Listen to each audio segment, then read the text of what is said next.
दोस्तों, मेरे channel honour of homeopathy by doctor A K Singh में आपका स्वागत है।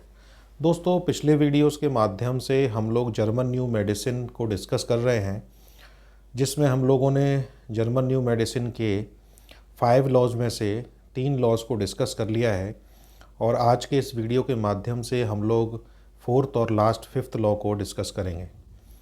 दोस्तों, फर्स्ट बायोलॉजिकल लॉ में हमने देखा कि यदि किसी ह्यूमन बीइंग की लाइफ में कोई डिस्ट्रेसिंग इवेंट आता है तो उस डिस्ट्रेसिंग इवेंट की वजह से उसकी साइकी में एक सिग्निफिकेंट बायोलॉजिकल प्रोग्राम रन करने लगता है और ये बायोलॉजिकल प्रोग्राम फिर बाद में बॉडी पर रिजॉल्व होता है। और इसी फर्स्ट लॉ में हमने बायोलॉजिकल हैंडेडनेस को समझा कि हमारी बॉडी की राइट एंड लेफ़्ट साइड किस तरह से हमारी लाइफ के साथ कनेक्टेड है, और इसी लॉ में हमने सिग्निफिकेंट बायोलॉजिकल स्पेशल प्रोग्राम को समझा। उसके बाद दोस्तों, सेकंड लॉ में हमने देखा कि जो सिग्निफिकेंट बायोलॉजिकल स्पेशल प्रोग्राम है वो किस तरह से बॉडी में रिजॉल्व होता है। उसके 2 फेजेस होते हैं, एक कॉन्फ्लिक्ट एक्टिव फेज़ और एक हीलिंग फेज़। और कॉन्फ्लिक्ट एक्टिव फेज़ को हम लोगों ने समझ लिया था। हीलिंग फेज़ को 3 स्टेजेस में समझा, PCL-A, एपिलेप्टोइड क्राइसिस और PCL-B। PCL-A में हम लोगों ने देखा कि ओडेमेटस कंडीशंस डेवलप होती हैं, माइक्रोबियल एक्टिविटीज़ उसके अंदर होती हैं। फिर एपिलेप्टोइड क्राइसिस को समझा और PCL-B को। उसके बाद थर्ड बायोलॉजिकल लॉ में हम लोगों ने एम्ब्रोलॉजी को समझा और इवोल्यूशन को समझा, किस तरह से ह्यूमन बीइंग अपनी यूट्राइन लाइफ में तैयार होता है। उसमें हमने 3 लेयर की इम्पोर्टेंस को समझा, जो एंडोडर्म, मीज़ोडर्म और एक्टोडर्म हैं। इन तीनों लेयर से किसी भी ह्यूमन बीइंग के जो फीटस लाइफ है उनके सारे ऑर्गन्स का निर्माण होता है। इन्हीं तीनों लेयर से उसकी पूरी बॉडी की स्ट्रक्चर तैयार होती है और तीनों लेयर से डिफरेंट तरह के ऑर्गन्स तैयार होते हैं और इन तीनों लेयर के डिफरेंट कॉन्फ्लिक्ट्स हैं। तो जब भी किसी ऑर्गन के ऊपर डिजीज़ आती है तो हम इवोल्यूशनरी लाइन से और एम्ब्रोलॉजी से उसको कॉन्फ्लिक्ट को समझ लेते हैं और उसके बाद उसको हम ट्रीटमेंट देते हैं। और इन्हीं तीनों लेयर को हमने इवोल्यूशन से भी रिलेट करके समझने का प्रयास किया था कि किस तरह से ह्यूमन बीइंग का जो इवोल्यूशन हुआ और किस तरह से फिर ये सारी लेयर जो है इवॉल्व हुई और इन लेयर से डिफरेंट ऑर्गन्स का कंस्ट्रक्शन हुआ, ऑर्गन्स बने। आज के इस वीडियो में दोस्तों हम 4th बायोलॉजिकल लॉ को अंडरस्टैंड करेंगे और 5th बायोलॉजिकल लॉ को समझेंगे।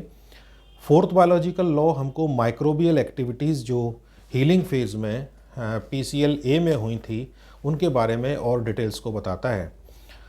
दोस्तों, जर्मन न्यू मेडिसिन के 4th बायोलॉजिकल लॉ के अकॉर्डिंग जो माइक्रोब्स हैं वो हमारी अर्थ पर सबसे पहले लाइफ को लेकर आए, यानी कि माइक्रोब्स जो हैं वो लाइफ सबसे प्रिमिटिव लाइफ माइक्रोब्स की थी। और जो फर्स्ट 2.5 बिलियन ईयर्स थे उसमें माइक्रोब्स ही अर्थ पर केवल थे, कोई लाइफ नहीं थी। उसके बाद जैसे जैसे ह्यूमन लाइफ, प्लांट लाइफ और एनिमल लाइफ इवॉल्व होती गई तो ये माइक्रोब्स भी अपने आप को उन्हीं लाइफ के साथ पॉपुलेट करते चले गए और इनकी भी डिफरेंट स्पीसीज़ और डिफरेंट बैक्टीरिया, वायरसेस और फंजाई का इवोल्यूशन होता गया और डेवलप होते चले गए। तो पहले हम लोग ये समझते थे कि ये जो माइक्रोब्स हैं ये डिज़ीज़ का पॉजिटिव एजेंट है, यानी बीमारी इन माइक्रोब्स की वजह से ही होती है।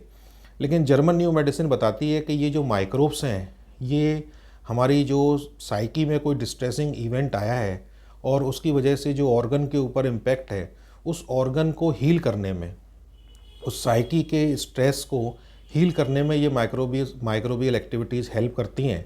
और जैसे हम लोग बैक्टीरियोलॉजी पढ़ते हैं, पैथोलॉजी पढ़ते हैं, तो उनमें इन सारे बैक्टीरियाज़ की, फंजाई की और वायरसेस की एक्टिविटीज़ को हम पढ़ते हैं। उसके बाद जब हम ट्रीटमेंट करते हैं तो देखा गया है कि अगर ऐसी दवाइयाँ हम यूज़ करते हैं जिससे ये माइक्रोब्स किल हो जाएं तो फिर वो जो डिज़ीज़ है वो या तो सस्पेंड हो जाती है, पूरी तरह से हील नहीं हो पाती, और या फिर वो किसी दूसरी फॉर्म में चेंज हो जाती है।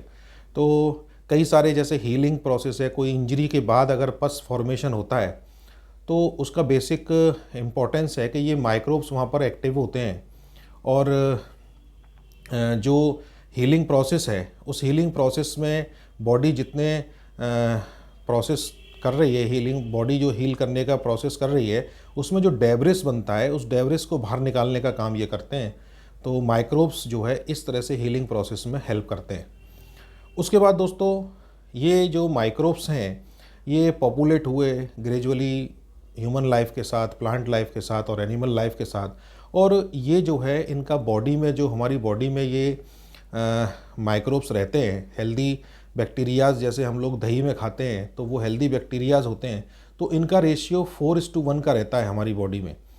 तो जब भी कोई डिस्ट्रेसिंग इवेंट आता है और उस किसी ऑर्गन के ऊपर कोई सफरिंग आती है तो फिर ये माइक्रोब्स एक्टिवेट हो जाते हैं और उस हीलिंग प्रोसेस को एनहांस करते हैं, उसको हील करने की कोशिश करते हैं। तो ये बैक्टीरियाज़ हमारे साथ सिम्बायोसिस में रहते हैं, ये हमारे लिए हेल्पफुल रहते हैं और ये इंडिकेट करते हैं कि आपकी साइकी में किसी तरह का डिस्ट्रेसिंग इवेंट चल रहा है। तो हम ऑर्गन के ऊपर जो सफरिंग है उसको देख करके उस पर्सन की, उस पेशेंट की साइकी को समझने का प्रयास करते हैं और फिर उसके बाद उसको हम ट्रीटमेंट देते हैं। तो किस तरह से फिर वो ठीक होता है, आज हम एक केस में भी देखने का प्रयास करेंगे। उसके बाद दोस्तों एक थ्योरी है कि प्लेसेंटा को, पहले ये माना जाता था कि प्लेसेंटा जो है जिसमें यूट्रस में फीटस मदर के साथ प्लेसेंटा से कनेक्ट है, उसको ये माना जाता था कि ये प्लेसेंटा जो है फ्री फ्रॉम माइक्रोब्स होता है। लेकिन अभी नई रिसर्च की जो स्टडीज हैं उसमें प्लेसेंटा में बहुत सारे माइक्रोब्स होते हैं, लेकिन वो नॉन पैथोजेनिक होते हैं, यानी कोई डिजीज़ क्रिएट नहीं करते। तो डिजीज़ क्रिएट इसलिए नहीं कर रहे हैं कि साइकी में किसी तरह का कोई स्ट्रेस नहीं है, लेकिन जैसे ही कोई स्ट्रेस आएगा तो फिर उस ऑर्गन को हील करने में ये हेल्प करते हैं, उस ऑर्गन पर इनका इम्पैक्ट शुरू हो जाता है। और इसी तरह से प्लेसेंटा में भी ये फीटस को ग्रो करने में हेल्प करते हैं, जो कि नॉन पैथोजेनिक कंडीशंस रहती हैं, उसमें किसी तरह की पैथोलॉजी नहीं होती है।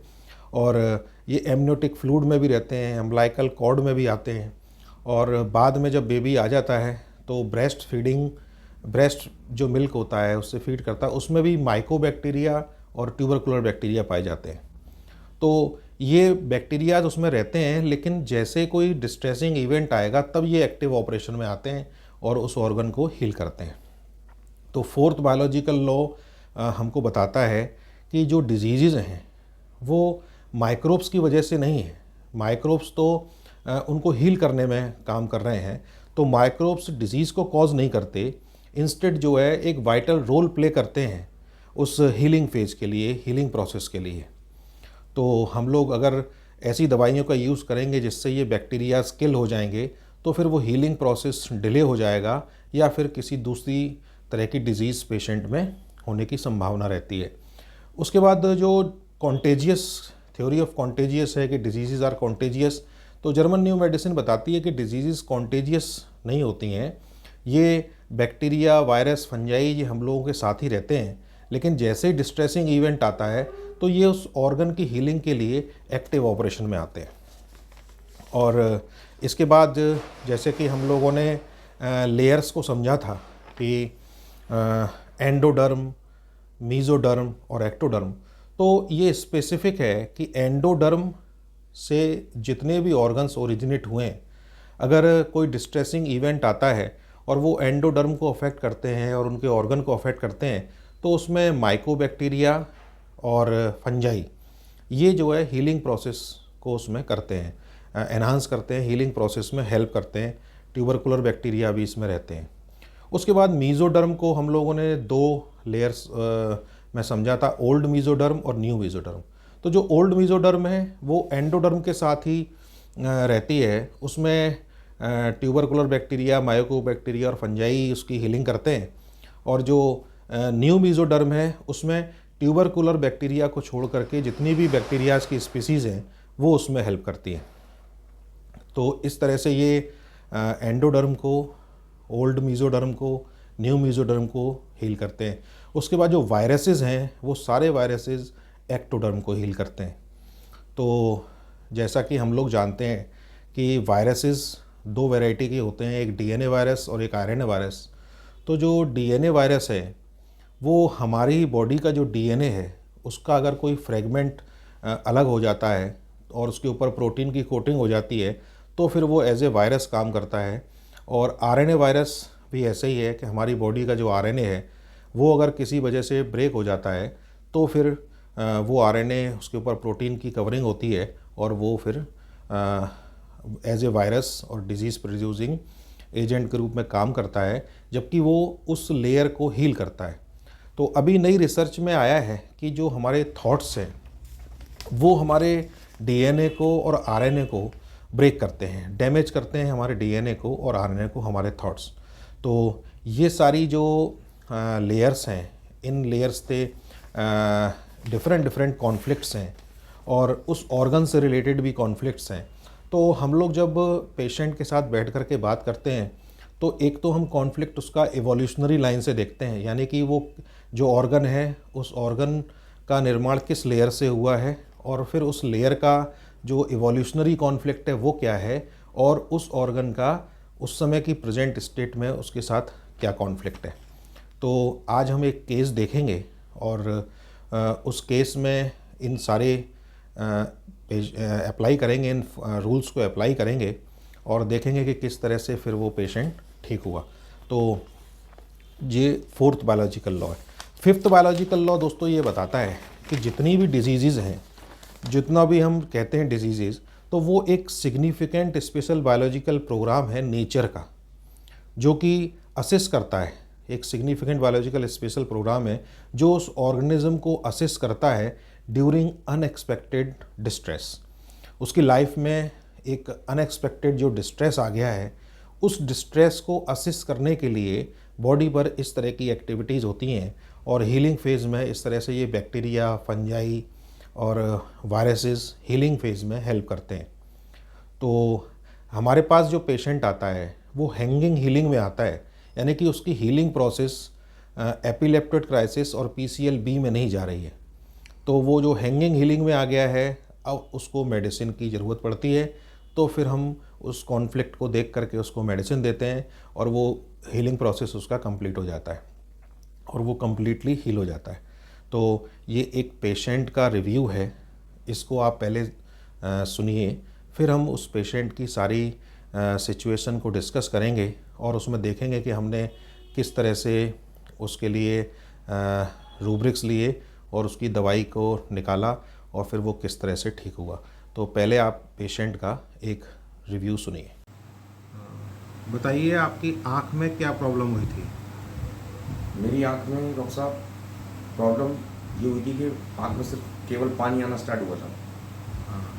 दर्द तो नहीं होता था लेकिन आँख में पानी आता था और पानी कंटिन्यूस आता रहता था। एक दिन आया, 2 दिन आया, 3 दिन आया, लेकिन उसके बाद रेगुलर जब आने लगा तो मैंने आपको दिखाया। मैंने उसमें ड्रॉप भी यूज़ की, मेडिसिन भी ली बाहर से, लेकिन उसमें कोई फ़र्क नहीं पड़ा। और दिन ब दिन डॉक्टर साहब वो पानी बढ़ता ही चला गया और पानी इतना बह रहा था कि रात में सोते में भी पानी आ रहा था आँख से। और जब मैंने आपको दिखाया, दिखाने के बाद डॉक्टर साहब 2 से 3 दिन के अंदर ही उसमें फ़र्क आना चालू हो गया और वो डाउन होता चला गया। फिर एकदम से 1 हफ्ता जब हुआ कि वो बिल्कुल बंद हो गया। अच्छा, कौन सी आँख से पानी आ रहा था? डॉक्टर साहब ये हाँ, लेफ्ट राइट। ठीक है। तो फिर मैंने आपसे क्या क्या पूछा था उस दौरान जो आपने बताया था? आपने मुझसे पूछा था कि क्या हुआ है, किस तरीके से हुआ है, इस वक्त आप किस मोशन में हो, किस परेशानी में हो, क्या आपके साथ एक्सीडेंट हुआ है। तो मैंने आपको बताया था कि ऐसे ऐसे कुछ नहीं, बस थोड़ा सा वो मेरे एक पिजन है, पेट पिजन है, उसको पालता हूँ, वो मर गया है। कुछ मुझे ऐसा लगा कि शायद मैंने उसका ट्रीटमेंट गलत किया है और उसकी वजह से मर गया हूँ। तो इस वजह से मुझे लगा कि शायद मेरी वजह से वो उसकी डेथ हुई है। तो इस चीज़ का आपको अफसोस रहा कि वो? हाँ, फिर इस चीज़ का थोड़ा सा अफसोस रहा मुझे। हाँ। कि हाँ ये फिर, क्योंकि ऐसा तो होता रहता है। तो मुझे उस दिन ज़्यादा हुआ था, आपने कहा कि कुछ ज़्यादा हुआ है, मैंने कहा हाँ कुछ ज़्यादा हुआ है इस बारे में। अच्छा, अब आपकी आँख कैसी है? डॉक्टर साहब तो फिट है बिल्कुल, 1 महीने से। किसी तरह की कोई दिक्कत? नहीं, कोई दिक्कत नहीं। अच्छा, उस समय आपने ड्रॉप्स वगैरह कितने दिन यूज़ करी थी? ड्रॉप कम से कम 15 दिन यूज़ किए। तो उन ड्रॉप्स से कुछ चेंज आया था उसमें? कोई चेंज नहीं आया डॉक्टर साहब। चलिए, ठीक है। दोस्तों, आपने पेशेंट के रिव्यू को सुना और उसको देखा कि उसकी जो तकलीफ़ें थीं, उसमें उन्होंने बताया कि उनकी जो लेफ़्ट आई है, उस लेफ़्ट आई से लगातार पानी जैसे डिस्चार्ज हो रहा था और वो इतना ज़्यादा था कि सोते समय भी वो पानी का डिस्चार्ज हो रहा था। तो चूँकि होम्योपैथिक चिकित्सा पद्धति में हम किसी भी रोगी को उसके कारण को समझने का प्रयास करते हैं कि किस कारण से उसको ये तकलीफ़ है और फिर उसको हम कोरिलेट करते हैं। तो हमने देखा कि उनकी लेफ़्ट आई अफेक्टेड है और जो फर्स्ट बायोलॉजिकल लॉ है जर्मन न्यू मेडिसिन का, वो बायोलॉजिकल हैंडेडनेस को बताता है, यानी कि लेफ़्ट और राइट की इम्पोर्टेंस को बताता है। तो जो left side of the body है वो मदर से रिलेटेड होती है, चाइल्ड से रिलेटेड है, पेट से रिलेटेड है, किसी प्रोजेक्ट से रिलेटेड है और सिबलिंग से रिलेटेड होती है। तो इनका जो मानना था, इनका जो तकलीफ़ थी वो लेफ़्ट आई में थी और इनका जो पिजन पेट था, जिसको ये पिजन का शौक़ था इनको, कई सारे पिजन इनके पास थे और वो पिजन इंजर्ड हो गया और इंजर्ड होने के बाद जब इसका ये इलाज करने लगे, कुछ इन्होंने उसको ट्रीटमेंट दिया और वो उसकी डेथ हो जाती है। तो उसके बाद इनको लगता है कि इन्होंने उसका ट्रीटमेंट गलत किया और मेरी वजह से ये ऐसा हुआ और उसकी डेथ हो गई। इसका उनको रिग्रेट है, एक अफ़सोस है उनको और ये प्रॉब्लम इसके बाद शुरू हुई। तो हम लोग इसको लिंक करते हैं कि इसमें जो मियाज़्म है, वो जो मियाज़्म है, वो जो सोरा है वो सिफिलिस में चेंज हो गया, यानी सोरोसिफिलिटिक। तो सिफिलिस को हम लोग 7 पार्ट्स में पढ़ते हैं। तो उसका जो सबसे पहला पार्ट है एग्ज़ैजरेशन। तो जो सोरा है वो एक सेंसिटिविटी है। तो जब किसी भी सिचुएशन से जो डिस्ट्रेसिंग इवेंट आता है, अनएक्सपेक्टेड एक डिस्ट्रेसिंग इवेंट इनकी लाइफ में आया पिजन की डेथ का, जिससे ये सेंसिटिव हुए और वो सेंसिटिविटी एग्ज़ैजरेटेड फॉर्म में हो गई, यानी कि जो आंसू है वो अब लगातार निकल रहे हैं और सोते समय भी निकल रहे हैं। तो ये एग्ज़ैजरेशन को बताते हैं। तो जो मियाज़मेटिक है इनके अंदर, जो मियाज़्म है वो सोरोसिफिलिटिक है और ये सोरोसिफिलिटिक मियाज़ हमको ये बताएगा कि हमको किस तरह की दवाई चाहिए, यानी कि सोरोसिफिलिटिक रेमेडी चाहिए। और जब हम इनके रूब्रिक्स को लेंगे, उसमें जो दवाई आएंगी तो उसमें से फिर हमको इस तरह की दवाई का चुनाव करना होगा। तो मैंने इनका पहला रूब्रिक लिया, element from death of loved one child of, यानी कि ये जो इनका पेट था, उस पेट को ये बच्चे की तरह समझते हैं और चूँकि बहुत दिनों से उनका पालन पोषण कर रहे हैं, उनको उनकी हॉबी है उनके साथ कबूतरों को पालना। तो वो जो पालने वाला जो फीलिंग रहती है, तो वो एक बच्चे के जैसी रहती है। तो element from death of loved ones child of. उसके बाद दोस्तों इन्होंने एक बहुत ही इम्पोर्टेंट बात कही कि मुझे लगता है कि मेरी गलती की वजह से उसकी डेथ हुई है ना, और मेरी वजह से, यानी कि इनको एक आत्मग्लानि है। तो इसके लिए रूब्रिक है हमारे पास, रिप्रोचिंग हिमसेल्फ। तो मैंने ये 2 रूब्रिक लिए और इन 2 रूब्रिक्स पे जो दवाइयाँ आई, उसमें हम लोग दोस्तों इन दवाइयों के आने के बाद फिर हैनीमैन सर की एक टीचिंग है जो एफोरिज्म 11 के फुटनोट में बताती है, कंपैरिजन एंड डिडक्शन फिनोमेना। तो हम लोगों ने क्या किया कि इनकी जो लाइफ सिचुएशन है, जो डिस्ट्रेसिंग इवेंट है, उसको कंपेयर करके रूब्रिक्स लिए। अब रूब्रिक्स के बाद जो दवाइयाँ आएंगी उनको हम डिडक्शन करेंगे कि कौन सी दवाई इनको सूट करती है और कौन सी इनके लिए सूट नहीं करती। तो उसमें जैसे स्टेफिसेग्रिया एक दवाई आती है। तो स्टेफिसेग्रिया जो दवाई है वो बेसिकली इंडिग्नेशन की और एक मॉर्टिफिकेशन की ज़्यादा उसके अंदर क्वालिटीज़ हैं, तो इसलिए स्टेफिसेग्रिया इसमें नहीं हो सकती। दूसरी दवाई है लेकेसिस। लेकेसिस जो है वो एनिमल किंगडम की है और animal kingdom basically destructive disease में यूज़ होता है और इनको जो डिज़ीज़ है वो डिस्ट्रक्टिव नहीं है और डिस्ट्रक्टिव नहीं है, उसमें केवल सोरोसिफिलिटिक चेंज है, उसमें कोई डिस्ट्रक्शन नहीं है। तो इसलिए हम लेकेसिस को नहीं दे सकते। उसके बाद काली ब्रोम आती है। काली ब्रोम दोस्तों दवाई मिनरल किंगडम की है और ये बहुत डीप एक्टिंग दवाई होती है। मिनरल किंगडम बहुत डीप एक्टिंग होता है और जबकि उनकी डिज़ीज़ जो है रिसेंट है, अभी 10-15 दिन पहले से ही उनको तकलीफ़ शुरू हुई है, तो इसलिए हम काली ब्रोम नहीं दे सकते। नक्स वोमिका जो आती है वो एंगर की रेमेडी है, जबकि इनको एंगर ना होकर के रिग्रेट है, दुख है, ग्रीफ है, तो जो दवाई बचती है वो बचती है इग्निशिया। तो मैंने इनको इग्निशिया 200 का एक ड्रॉपर दिया और 3 दिन बाद मैंने इनको बुलाया। तो 3-4 दिन बाद ये जब आए तो इनको आराम था उससे, लेकिन पूरी तरह से ठीक नहीं थे ये। तो फिर मैंने इनको इग्निशिया 1 का ड्रॉपर दिया और उसके बाद ये 4-5 दिन में ही उससे पूरी तरह से ठीक हो गए, जैसा कि आपने अभी रिव्यू में सुना। तो इसमें इम्पॉर्टेंट होता है दोस्तों कि हमने पोटेंसी क्यों बढ़ाई, कई क्वेश्चंस आते हैं। तो पोटेंसी जो है वो उस पर्सन की जो डिस्ट्रेसिंग इवेंट है उसके साथ उसका कितना अटैचमेंट है। तो उसका जो व्यक्ति का अटैचमेंट है वो ये बताता है कि 200 जब हमने दी तो उसको कम रिलीफ हुआ, यानी कि पूरी तरह से नहीं हुआ, यानी कि दवाई हमारी सही थी, यानी कि उसके अंदर चेंजेस आए। इसके बाद जब उसको जैसे ही मैंने 1 का दिया तो वो ठीक हो गया। ये बताता है कि उसका अटैचमेंट उस डिस्ट्रेसिंग इवेंट से बहुत ज़्यादा था, इसलिए मुझे 1 का इस्तेमाल करना पड़ा।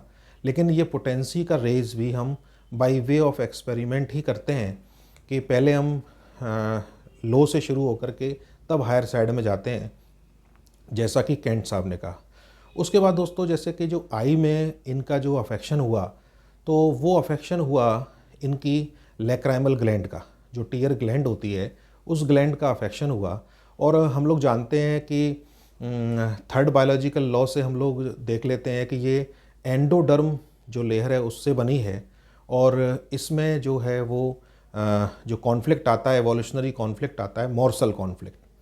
तो मॉर्सल कॉन्फ्लिक्ट का मतलब होता है कि कोई निवाला, यानी कि कोई व्यक्ति, कोई निवाला, उसने किसी चीज़ को अपना निवाला बनाया हुआ है और वो उससे अफेक्ट है, और जो राइट साइड है वो इन गोइंग कॉन्फ्लिक्ट है और आउट गोइंग लेफ़्ट साइड से रिलेटेड है। यानी कि अगर वो व्यक्ति किसी ऐसी सिचुएशन को चाहता है और वो उसको नहीं मिल रही है तो उसमें राइट साइड अफेक्ट होगी। यानी कि निवाला वो चाहता है और वो उसको नहीं मिल रहा है, अब वो उसके लिए कोई जॉब हो सकती है, कोई भी सिचुएशन उसके लिए हो सकती है, वो चाहता है और नहीं मिल रही तो राइट साइड अफेक्ट होगी। और लेफ़्ट साइड में वो जिस सिचुएशन को नहीं चाहता है वो उसको मिल रही है तो उसमें लेफ़्ट साइड अफेक्ट होगी। जैसा कि इनके साथ था कि जो पेट की डेथ थी, ये नहीं चाहते थे कि डेथ हो, लेकिन उसकी डेथ हो गई। तो ये एक ऐसा मॉर्सल उनके लिए था जिसको वो नहीं चाहते थे, वो इनको मिल रहा है और उसकी वजह से ये दुखी हो रहे हैं। और फिर उस तरह से हमने होम्योपैथिक चिकित्सा पद्धति से इनके रूब्रिक लिए और इनको दवाई दी और फिर ये ठीक हो गए। तो जर्मन न्यू मेडिसिन दोस्तों हम लोगों को एग्जैक्ट कॉन्फ्लिक्ट को बताती है और हम उस कॉन्फ्लिक्ट को अपने मियाज़्म के साथ और अपनी रूब्रिक्स के साथ उसको रिलेट करते हैं।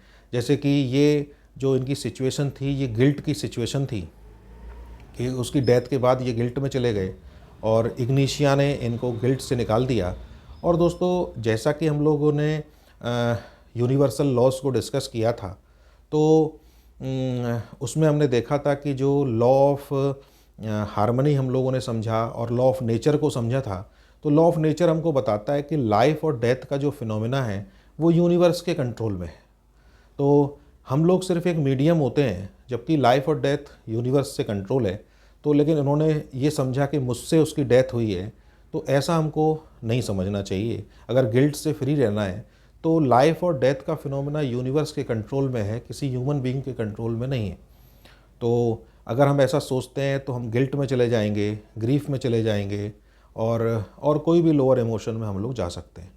तो यूनिवर्सल लॉज को हम लोगों को कंपेयर करना होता है और यूनिवर्सल लॉज को हम जब अच्छे से समझते हैं तो हम रूब्रिक्स को बहुत अच्छे से इस्तेमाल कर पाते हैं और फिर पेशेंट को ठीक कर पाते हैं। तो इस वीडियो में दोस्तों इतना ही। अगले वीडियो में आपसे फिर मुलाकात होगी और जिसमें हम ऑर्गेनॉन ऑफ मेडिसिन को शुरू करेंगे। तो उसको भी हम लोग ऑर्गेनॉन ऑफ मेडिसिन को हम पढ़ेंगे नहीं, उसको समझेंगे भी नहीं, लेकिन उसको हम पेशेंट में देखने की कोशिश करेंगे कि कैसे ऑर्गेनॉन हमको पेशेंट में दिखाई देती है और हैनीमैन सर ने हमसे क्या कहा है। जैसे कि इसमें आपने देखा कि लेफ़्ट एंड राइट साइड को हम लोग जर्मन न्यू मेडिसिन में अब समझ रहे हैं, जबकि हैनीमैन सर ने लेफ़्ट एंड राइट साइड यानी कि वन साइडेड पार्शियल डिजीज़ में बहुत पहले ही हमको बता दिया था कि इस तरह की डिजीज़ होती हैं और वो क्रोनिक स्टेट में जाती हैं। तो दोस्तों इसमें क्या था, पेशेंट में एक बहुत ही इम्पोर्टेंट बात है जो हायर स्टडी करते हैं लोग और हैनीमैन सर को समझने का प्रयास करते हैं कि हम लोग पेशेंट को पूरी तरह से हील करते हैं। इनकी एक फीलिंग जो थी कि पेशेंट की कि मेरी गलती की वजह से वो मर गया, पेशेंट जो है वो मेरी गलती की वजह से, मेरे गलत ट्रीटमेंट की वजह से जो मर गया। और जबकि हमने इसको यूनिवर्सल लॉ से कनेक्ट किया कि लॉ ऑफ नेचर कहता है कि लाइफ एंड डेथ का फिनोमिना उसके कंट्रोल में है।